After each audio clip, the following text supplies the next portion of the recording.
Bonjour à tous, je suis vigneron dans la Loire, à Janières-Côte-de-Loire.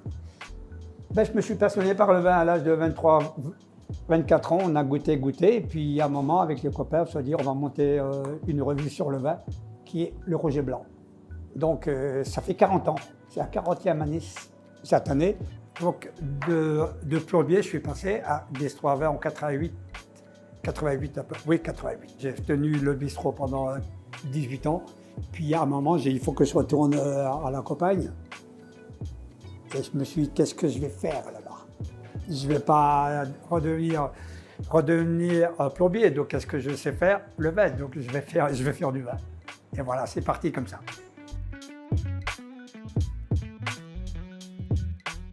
Janières et Côte-de-Loire est un grandissime terroir. Peut-être un des plus grands terroirs de la Loire. Le sous-sol il est argileux, silex à calcaire. Il y a une telle complexité que le vin se maintient dans le temps. Il y a toujours une très très belle acidité, comme en 2003 qui n'en est quand même de sécheresse. Les vins sont partis pour vivre un siècle. Et le Chaunet s'exprime merveilleusement bien parce qu'il est toujours fin, subtil, profond. Et qu'est-ce qui tient le vin dans le temps? C'est le terroir.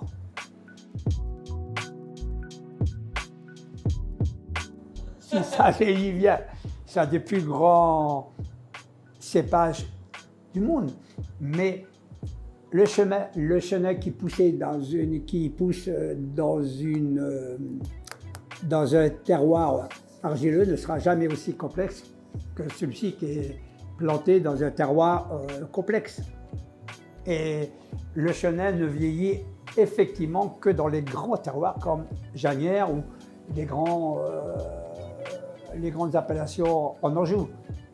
Mais le chenet vit très bien puisque j'ai goûté à 1740, à 1800 et 1810, etc., etc.